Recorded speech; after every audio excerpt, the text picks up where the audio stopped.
part of everything that we hold dear. This senseless tragedy has shaken our entire state to the core, and I want this community to know that every Iowan stands with you. It's impossible to understand why anything like this happens, but again, I want you to know that we'll work tirelessly to get the answers so that we can prevent it from happening again. I want to take a moment this afternoon to recognize the immediate and courageous response of local law enforcement today and the incredible coordination between local police, first responders, the Dallas County Sheriff's Office, the Iowa State Patrol, DCI, ATF, FBI, and multiple healthcare providers. I had the opportunity a few moments ago to speak with some of the officers involved, and in a situation like this, as we all know, every minute counts. And their heroic actions today, we can say, saved lives. The response was tremendous, and we're extremely grateful. The full resources of the state government will be available to assist in the response and, of course, the community's recovery from this tragic event. The mental health region has social workers that are embedded in the school district and will provide counseling services for the students, the families, and the staff. As you all know, this is an ongoing investigation, so law enforcement will brief you only on what they can at this time, and they will provide additional information as it becomes available. And so with that, I'd like to turn it over to the Chief.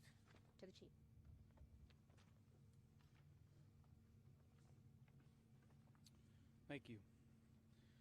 I'm Chief Eric Vaughn from the Perry Police Department. I want to thank the quick actions of the Dallas County dispatchers who handled and dispatched the calls regarding this tragic event this morning. I also want to recognize the initial officers from the Perry and Dallas County Sheriff's Office and their actions on scene. Thank you to the massive response from agencies throughout the area, including EMS, for their assistance today.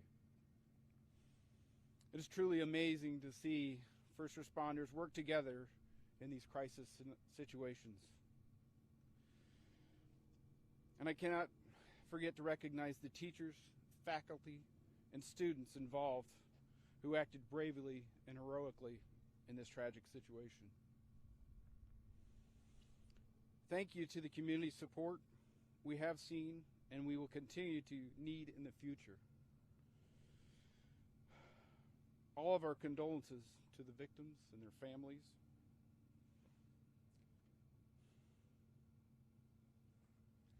They need your thoughts and prayers, as well as time and space to process and to grieve.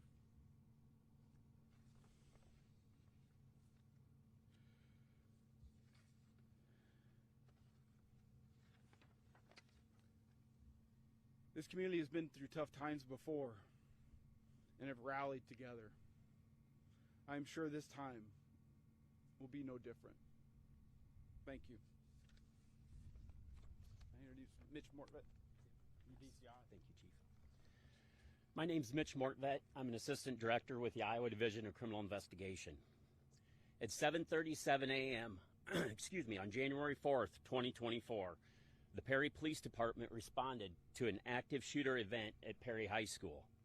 Meanwhile, Dallas County Communications was also receiving multiple 911 calls of an active shooter at the high school. Perry police officers responded within minutes. They immediately made entry and witnessed students and faculty either sheltering in place or running from the school. Once inside, they located multiple individuals with gunshot wounds. Officers immediately attempted to locate the source of the threat and quickly found what appeared to be the shooter with a self-inflicted gunshot wound. As additional officers responded, a systematic search of the school took place. Officers located during the search of the school an improvised explosive device.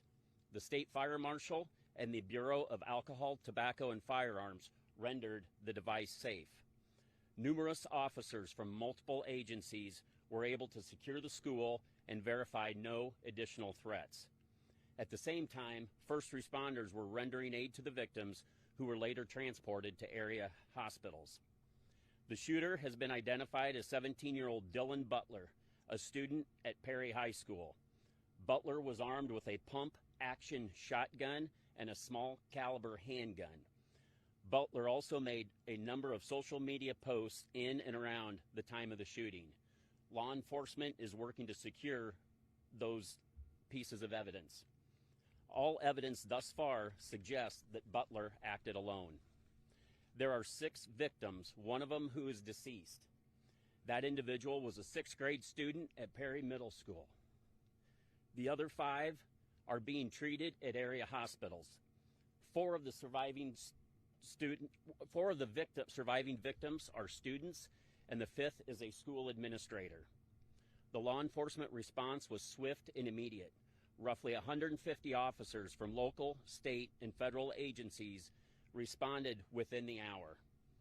The investigation in today's tragedy is ongoing. The Iowa Division of Criminal Investigation is serving as the lead investigative agency with assistance from the Perry Police Department, the Dallas County Sheriff's Office, the FBI, the ATF, and the Dallas County Attorney's Office. At this time, we will take a few questions. Mitch, Phil Jones from the Register. I was told by the father of a student who was shot that his son witnessed Principal Dan Marburger be shot. Is he the administrator, and what is his condition? The investigation's ongoing, and we're not releasing any other names other than Dylan Butler's name at this time. Can you give us any indication as to motive for this? I know this is ongoing. Anything into the background of him is part of the investigation, and we're obviously going to take a deep dive into that, but there's nothing that we can release at this time. Can you give us the status of the other 5 At this time, it's my understanding as of about an hour ago, one was in critical condition but appeared not to be life-threatening, and the other 4 are stable. Is any racial motivation in this shooting, and are there any Latino victims? As far as the ethnicity of the victims, I'm not sure, and there's nothing to indicate at this time that it had anything to do with race. As far as motive, again, that's part of the background investigation, and that's something that we're continuing to look into.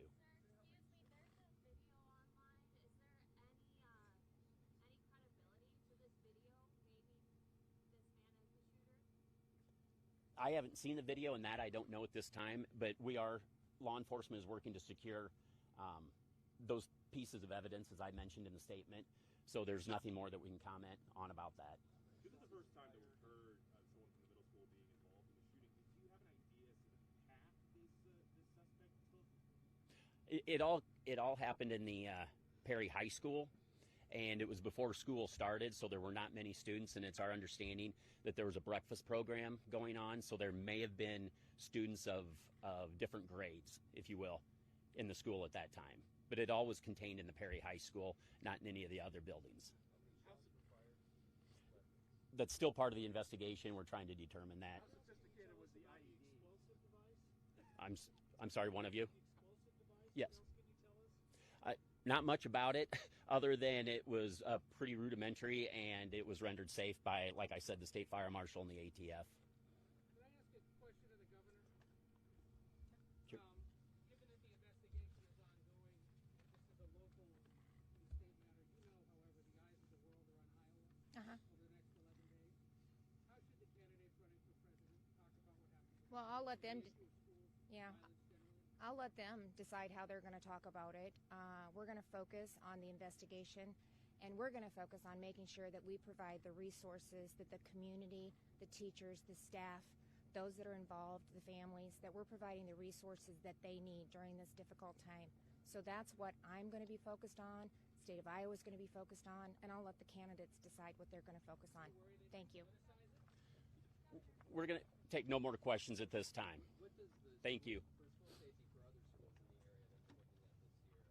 What does school safety look like going forward here in Iowa? I mean, as it was commented on by the chief, that and by the governor as well, that everybody reacted the way they should, and it's obvious. And it's now really, we want first of to all, give at you the some of the school level, background of what just with came faculty out and of this students, press conference. everybody As they reacted said, absolutely 17-year-old appropriately the way they Dylan should, Butler as well as law is the enforcement as suspect they're in this handling shooting. He was a student at the high school and made social media posts at the time of the shooting. The FBI is now helping to investigate here. Right now, we know there are 6 victims, one of whom is dead. That is a 6th grader. They have not released much else information about the status of those victims. They really applauded the police department and their response within minutes to this situation. They said officers also found an IED when they arrived. They did deem that explosive device safe, and they are currently investigating once again. Eric Vaughn, the chief who you heard from there, was